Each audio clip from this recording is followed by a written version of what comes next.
नमस्कार, बिहार आवर में आपका स्वागत है। दिन भर के तमाम खबरों के साथ मैं हूं शिल्पा पाठक और आइए खबरों की शुरुआत करते हैं मुख्य समाचारों के साथ। जूनियर एसोसिएट के 500 से ज्यादा पदों पर भर्ती के लिए करें अप्लाई 17 मई आवेदन की आखिरी तारीख।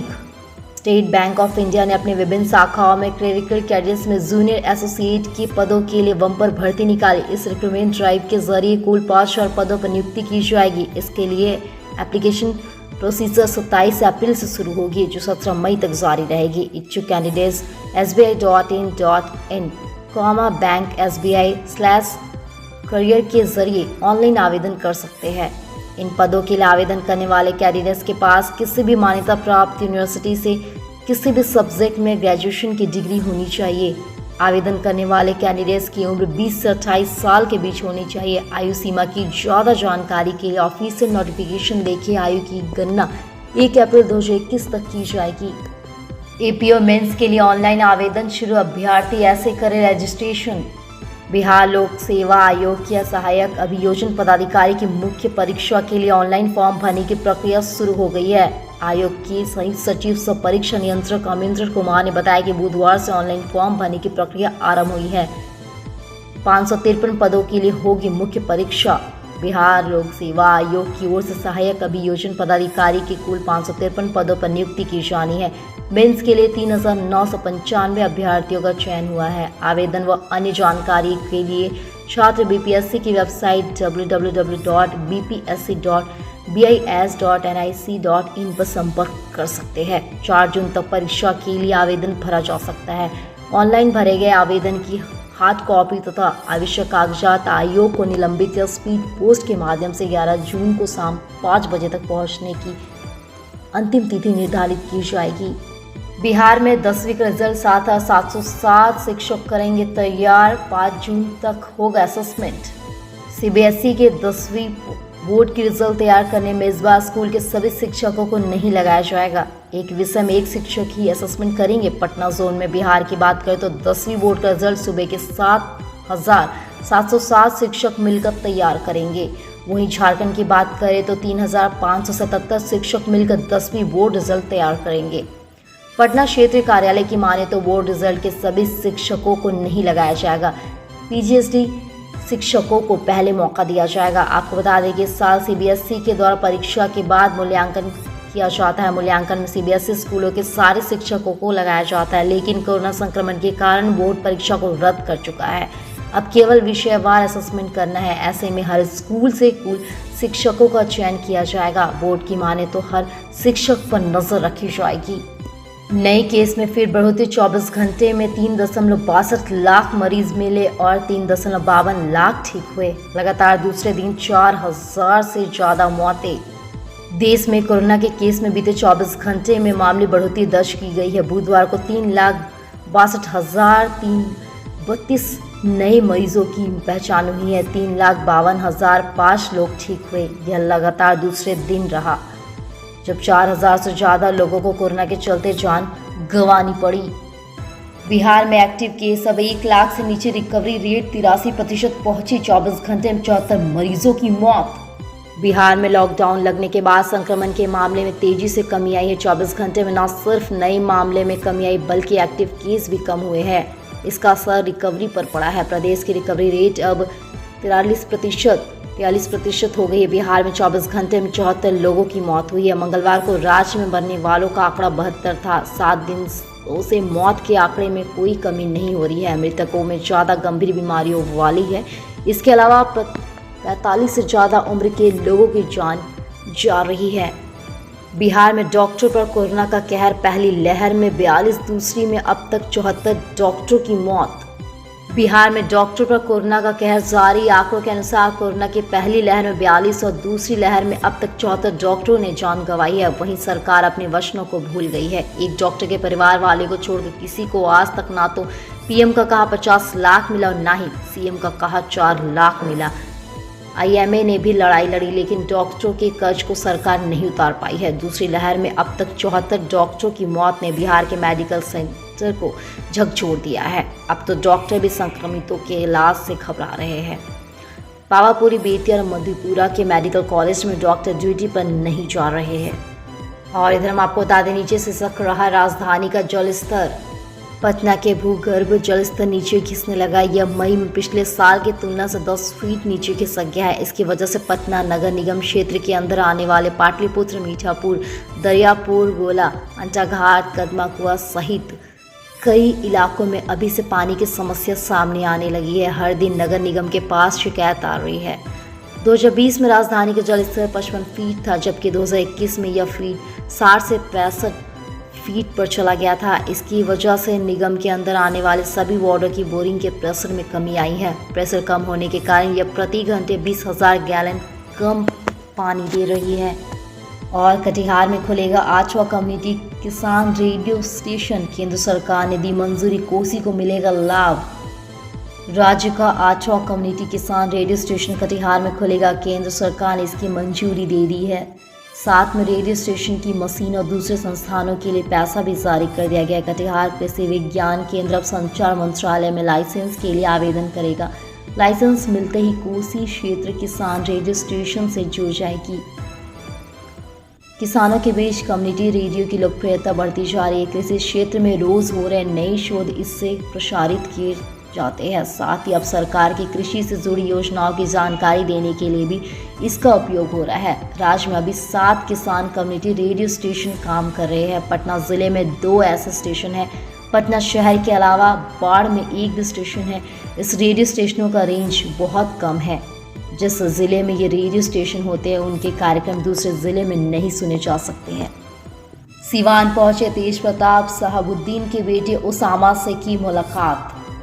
सिवान के पूर्व सांसद शहाबुद्दीन की मौत के 12 दिनों बाद आरजेडी सुप्रीमो लालू यादव के बड़े बेटे तेज प्रताप यादव उनके परिवार से मिलने गुरुवार की सुबह प्रतापपुर पहुंचे। तेज प्रताप ने शहाबुद्दीन के बेटे उसामा से मुलाकात की और उन्हें सांत्वना दिया। गांव में भीड़ भाड़ वाले हाट बाजार को सैनिटाइज कराएगी सरकार, रोज रिपोर्ट देंगे पंचायती राज अधिकारी। बिहार के ग्रामीण इलाकों में कोरोना वायरस का संक्रमण बढ़ने की रिपोर्ट के बीच सरकार ने रणनीति बनानी शुरू कर दी है। राज्य सरकार ग्रामीण क्षेत्र में सार्वजनिक व भीड़ भाड़ वाले स्थलों को सैनिटाइज कराएगी। पंचायती राज विभाग ने इससे संबंधित आदेश जारी कर दिया है। दरअसल हाल के दिनों में रिपोर्ट आई है शहर की अपेक्षा गांव में संक्रमण अधिक बढ़ा है। हालांकि लॉकडाउन लगाए जाने के बाद पूरे बिहार में कोविड-19 संक्रमण की दर घट ही रही है। बिहार के लिए राहत भरी खबर, महिला ने कोरोना के साथ ब्लैक फंगस को दी मात। ब्लैक फंगस से डरने की जरूरत नहीं। यदि इसकी समय पर पहचान होकर सही उपचार हो तो मरीज पूरी तरह स्वस्थ हो सकते हैं। Indira Gandhi institute of medical science में मुजफ्फरपुर जिले की कुंड निवासी महिला ने कोरोना के साथ साथ ब्लैक फंगस को भी मात दे दी। वहीं एम्स पटना में कोविड के साथ ब्लैक फंगस से पीड़ित 4 मरीजों का इलाज अभी चल रहा है।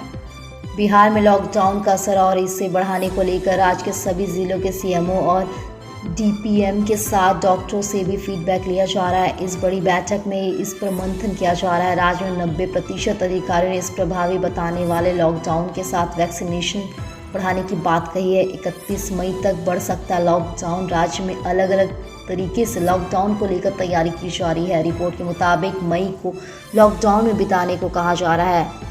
इसके पीछे मामले में आई कमी का हवाला दिया जा रहा है। पटना जिला प्रशासन ने भी 31 मई तक लॉकडाउन बढ़ाने का प्रस्ताव सरकार को दिया है। 5 मई को जारी लॉकडाउन की मियाद 15 मई को खत्म हो रही है। 82.50 लाख के नेपाली नोट के साथ गिरफ्तार, पुलिस का दावा यह हवाला के पैसे हैं। बिहार व नेपाल में लॉकडाउन है जिससे आवाजाही बंद है। इसके बावजूद हवाला कारोबारी अपने कारनामे से बाज नहीं आ रहे हैं। नेपाल पुलिस ने वीरगंज में कार्रवाई करते 82,50,000 के नेपाली नोट के साथ 4 लोगों को गिरफ्तार किया है। इसमें रक्सौल के 2 तथा 1 युवक मोतिहारी के रहने वाले हैं। वहीं चौथे आरोपी नेपाल के रहने वाले हैं। इसकी जानकारी देते हुए जिला पुलिस कार्यालय परसा के प्रवक्ता डीएसपी ओम प्रकाश खन्ना ने बताया कि गुप्त सूचना के आधार पर कार्रवाई करते मुख्य आरोपी रक्सौल के वार्ड संख्या 18 निवासी विकास कुमार को गिरफ्तार किया गया है। डीएसपी खन्ना ने बताया कि यह रुपए हवाला के हैं और भारतीय सीमा से तस्करी कर लाया गया था। लॉकडाउन लगाए जाने के बाद पटना में घट गई बिजली की खपत। बिहार में लॉकडाउन लगने के बाद अकेले पटना में ही 100 मेगावाट बिजली की मांग घट गई है। अप्रैल माह के अंत तक बिजली की मांग बढ़कर 500 मेगावाट पर पहुंच गई। वर्तमान में बिजली की मांग घटकर 400 मेगावाट पर आ गई है। बुधवार को मौसम में आए बदलाव के बाद अधिकतम बिजली की मांग 360 मेगावाट हुई है। मौसम में सुधार होने के बाद 400 मेगावाट के आसपास स्थिर रहने की संभावना जताई जा रही है। दुकानों को बंद किए जाने से बिजली की मांग पर असर पड़ेगा। इन राज्यों पर बना समुद्री तूफान ताऊ ते का खतरा। आज से यूपी, दिल्ली, झारखंड, बिहार, बंगाल में जमकर बरसेंगे बादल। बिहार, बंगाल व यूपी के कुछ स्थान में आज भी हल्की से मध्यम वर्षा देखने को मिल सकती है। इधर समुद्री तूफान ताऊ ते का खतरा कई राज्यों पर बना हुआ है। मौसम विभाग के अनुसार आज केरल, कर्नाटक और लक्षद्वीप में अति भारी बारिश देखने को मिल सकती है। वहीं दिल्ली में आज लंबे समय तक गरज के साथ बारिश होगी। ऐसा 15 मई तक जारी रहेगा। इस दौरान तूफानी हवाएं व धूल भरी आंधी भी चलेगी। नवादा में वैक्सीनेशन सेंटर पर बवाल, नर्स को बाल पकड़कर पीटा, वैक्सीन को किया बर्बाद, कुर्सी टेबल तोड़े। बिहार के नवादा जिले के अकबरपुर प्रखंड के माखड़ गांव स्थित मध्य विद्यालय के समीप आंगनबाड़ी केंद्र पर नियमित टीकाकरण सत्र स्थल पर कुछ शरारती तत्वों ने बेवजह जमकर उत्पाद मचाया। नर्स के बाद अभद्र व्यवहार किया, साथ ही कुर्सी टेबल तोड़ डाले और वैक्सीनेशन टीकाकरण संबंधित अभिलेख भी फाड़ दिए गए। ऑक्सीजन, रेमडेसिविर इंजेक्शन व दवा की कालाबाजारी करने वालों के खिलाफ नई संपत्ति होगी जब्त। कालाबाजारी के खिलाफ एक्शन में आई ईओयू की नजर। अब धंधेबाजी की संपत्ति पर गिरफ्त में आए कालाबाजारियों की संपत्ति की छानबीन के आदेश दे दिए गए हैं। एडीजी ईओयू एनएस खान ने अफसरों को इसकी करतूत की जानकारी देते हुए संपत्ति का पता लगाने को कहा है। माना जा रहा है कि कालाबाजारी से अर्जित अभियुक्तों की संपत्ति जब्त करने की कार्रवाई जल्द शुरू होगी। मरीजों से जांच के नाम पर रोज वसूल रहे 5500 रुपये। मुजफ्फरपुर कोरोना के इलाज के नाम पर निजी अस्पतालों में मची लूट खसोट पर लगाम लगाने के लिए गठित दावा दल ने बुधवार को ब्रह्मपुरा स्थित प्रसाद अस्पताल व बेरिया स्थित मां जानकी अस्पताल में छापेमारी की। इस दौरान कई खामियां व अनियमितता पाई गई। दावा दल से मरीज के परिजनों ने हर रोज जांच के नाम पर 5500 रुपये लेने की शिकायत की है। इसके अलावा भी कई तरह के हो रहे दोहन की जानकारी दी गई। छापेमारी के दौरान दावा दल ने दोनों अस्पतालों की आईसीयू में डॉक्टर व पारा मेडिकल स्टाफ की ड्यूटी का रोस्टर नहीं मिला, न ही इलाज की फीस को लेकर डिस्प्ले बोर्ड मिला। दावा दल ने दोनों अस्पताल के प्रबंधक से व्यवस्था को दुरुस्त करने की सलाह दी है। बिहार में पहली से 12वीं तक के छात्रों के लिए शुरू हुई है ई लाइब्रेरी। अब किताबें खरीदने की जरूरत नहीं। बिहार सरकार के शिक्षा विभाग ने कोरोना काल की जरूरतों को देखते हुए एक बड़ी पहल की है। विभाग ने पहली बार 12वीं तक के विद्यार्थियों के लिए ई लाइब्रेरी की सुविधा शुरू की है। शिक्षा मंत्री विजय चौधरी ने इसका ऐलान किया है। ई लाइब्रेरी की सुविधा वेब पोर्टल और ऐप के जरिए छात्र छात्राओं को मिलेगी। इससे लॉकडाउन में घर से पढ़ाई कर विद्यार्थियों को काफ़ी सहूलियत होगी। इसके जरिए पढ़ने के लिए अधिक मटेरियल मिल सकेगा। किताबों को खरीदने पर होने वाला खर्च भी बचेगा। ई लाइब्रेरी का लाभ के जरिए मिलेगा। इसके अलावा ई लॉस्ट ऐप के जरिए भी इस सुविधा को हासिल किया जा सकता है। इस ऐप और पोर्टल के जरिए न सिर्फ किताबें बल्कि ऑडियो, वीडियो, पाठ्य सामग्री भी छात्र छात्राओं को हासिल होगी। मंत्री ने बताया कि इस सुविधा में कक्षा पहली से लेकर 12वीं तक की सभी किताबें उपलब्ध है। बिहार में 25 मई तक बढ़ा लॉकडाउन, सीएम नीतीश ने खुद ही दी जानकारी। बिहार में 15 मई को खत्म हो रहे लॉकडाउन को 25 मई तक बढ़ा दिया जाएगा। मुख्यमंत्री नीतीश कुमार ने खुद ही ट्वीट कर इसकी जानकारी दी। उन्होंने बुधवार को ही अपने संदेश में दरअसल बिहार में लॉकडाउन लगाए जाने के लिए कोरोना वायरस के प्रसार पर काफ़ी हद तक लगाम लगाई जाएगी। करीब 3 हफ्ते के बाद राज्य में कोरोना के एक दिन में मिलने वाले नए मरीजों की संख्या 10,000 से नीचे गई है। इसी के साथ कुल एक्टिव मरीजों की संख्या भी 1 लाख से कम हो गई है। रिकवरी रेट में सुधार हुआ है, वहीं संक्रमण की दर भी घटी है। मलेरिया के साथ जानलेवा हो सकता है कोरोना मरीज का इलाज, आईआईटी इंदौर ने दी चेतावनी। भारतीय औद्योगिक संस्थान इंदौर ने कोरोना के साथ मलेरिया पीड़ित मरीजों के समूह पर किए अध्ययन के आधार पर यह कहा है कि अध्ययन में देखा गया मलेरिया से पीड़ित व्यक्ति को यदि कोरोना के उपचार में काम कर रहे स्टेरॉयड की खुराक दी जाती तो मरीज में गंभीर साइड इफेक्ट्स पैदा किए जा सकते। इसके लिए मरीज की जान जा सकती है। आईटीआई इंदौर ने मलेरिया के परजीवी प्लास्मोडियम फ्राजिस और सार्स कोविड वायरस दोनों ही संक्रमणों से एक साथ प्रभावित मरीजों पर अध्ययन किया है। अध्ययन आईआईटी इंदौर में इन्फेक्शन के साथ ग्रुप में प्रमुख डॉक्टर हेम चंद्र झा, छात्र ओमकार इंदारी और बुद्धदेव बराल के साथ ही कई institute of medical science Orissa के प्रोफेसर निर्मल कुमार मोलाकुंड की टीम ने मिलकर किया। डॉक्टर झा के अनुसार कोरोना महामारी के बीच लोग मलेरिया से भी शिकार हो रहे हैं। संजीवनी ऐप से मिलेगा घर बैठे हर मर्ज का इलाज, जाने कैसे करना होगा इस्तेमाल। कोरोना संक्रमण काल में मरीजों को ई संजीवनी ऐप के माध्यम से घर बैठे स्वास्थ्य परामर्श देने की सेवा शुरू कर दी गई है। प्रदेश सरकार ने भी इसे अपनाया है। बुधवार से हेलट अस्पताल में यह सेवा शुरू हो गई है। इस सेवा में प्रदेश के सभी सरकारी मेडिकल कॉलेज जुड़ गए हैं। एंड्रॉयड मोबाइल फ़ोन में प्ले स्टोर पर जाकर ई संजीवनी ऐप डाउनलोड करना होगा। इसके बाद इस ऐप पर खुद को रजिस्टर करवाना होगा। वेरिफिकेशन के लिए वन टाइम पासवर्ड भी आ जाएगा। रजिस्ट्रेशन प्रक्रिया पूरी होने के बाद मरीज को विकल्प मिलेगा। इसमें वह फिजिशियन, एस्थ्रोपैथिक, स्किन, डेंटल, गायनिक, न्यूरो में किस डॉक्टर सलाह लेना चाहते हैं। जैसे ही इस ऐप के जरिए वीडियो कॉल में किया जाएगा तो सीधे उसी मर्ज के डॉक्टर को पहुंच जाएगी। इसे उससे चुनना होगा कि इस ऐप से डॉक्टर मरीज से बातचीत कर उसे दवा का प्रिस्क्रिप्शन देगा, जो डिजिटल साइंस के साथ मरीज तक भी पहुंच जाएगी। ई संजीवनी पर डॉक्टर से सुबह 9 बजे से दोपहर 2 बजे तक के बीच परामर्श लिया जा सकता है।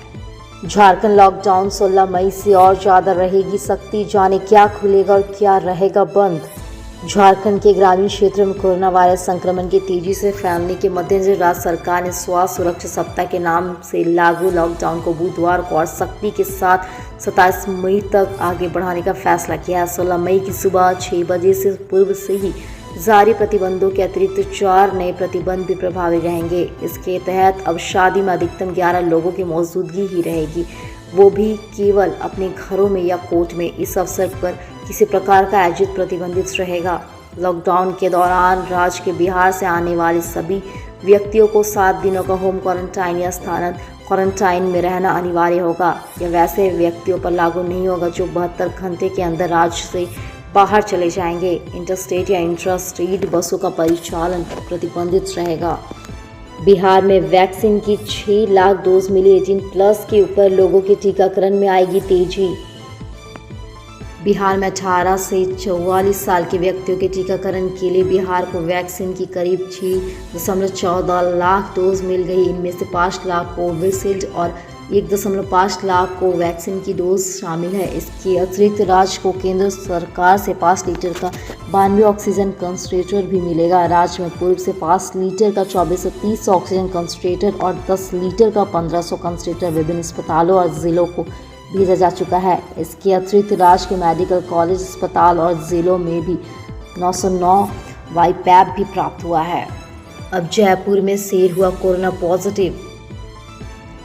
हैदराबाद के बाद अब जयपुर के नाहरगढ़ चिड़ियाघर में एक शेर कोरोना पॉजिटिव पाया गया है। इस शेर का नाम है त्रिपुर। जयपुर की यह चिड़ियाघर से 13 जानवरों के सैंपल कोरोना जांच के लिए इंडियन वेटनरी रिसर्च इंस्टीट्यूट के centre for animal disease research and diagnosis भेजा गया था, जहां पर जांच होने के बाद त्रिपुर शेर को कोरोना संक्रमित बताया गया। जयपुर से 3 शेर, 3 बाघ और 1 पैंथर समेत 13 जानवरों के सैंपल भेजे गए थे।